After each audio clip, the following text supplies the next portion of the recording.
Hey everyone, it's Chris Brown, your real estate professional and marketing entrepreneur. Wanted to talk to you about utility liens. So, as of recently, I just came across an experience with a utility lien that was very tricky. And what I mean by that is utility liens is when you're buying a property, obviously you want to buy a property that is free and clear of any liens or anything along those lines. So basically, with utility liens, a lot of times properties that go vacant or may be distressed, people who tend to stop paying the monthly payments, stop taking care of the yards, they typically may miss a few utility payments as well.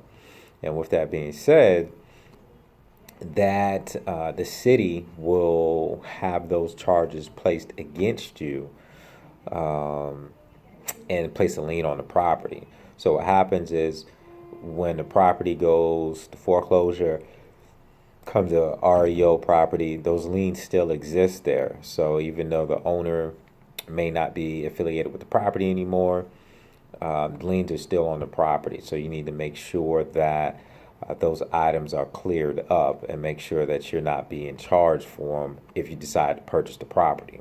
So with this particular case, it's a good thing that financing was involved in it. And what I mean by financing, that they were actually going through a lender versus making a cash purchase.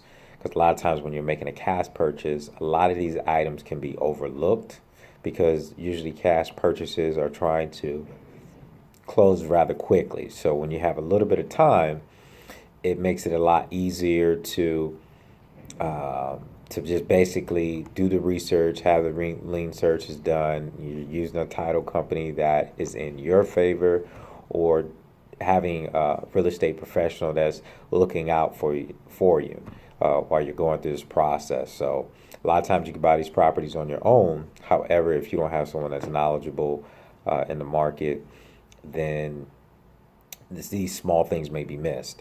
So, but this particular case that I had was there was two liens on the property, two utility liens. One that came from the HOA, and then there was another one from a past bill.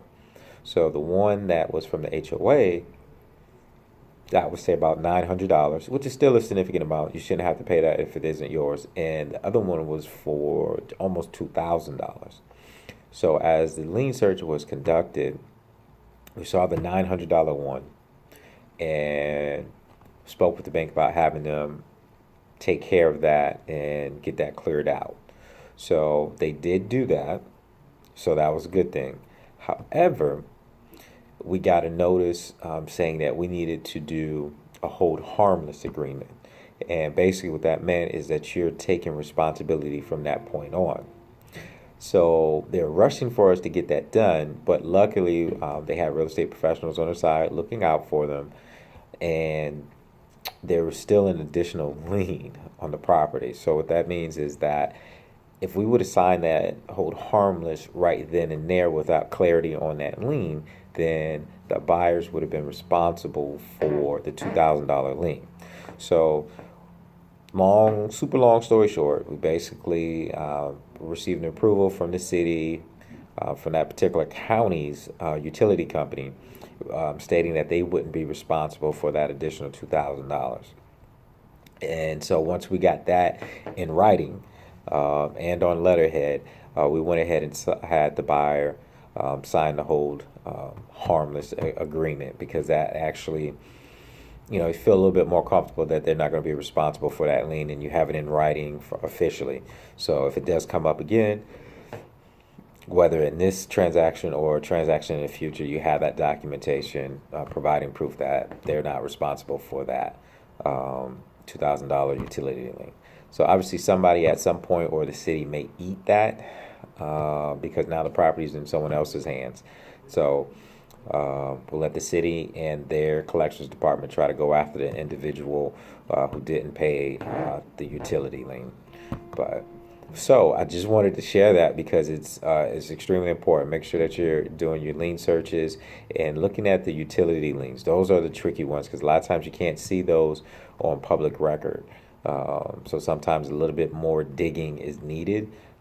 So if you are looking at a property that's probably been vacant, or even if it's one of your own customers or one of your own clients, go ahead and contact the utility company. See if you can get a balance, or see if there's any liens on it regarding utilities, just to make sure.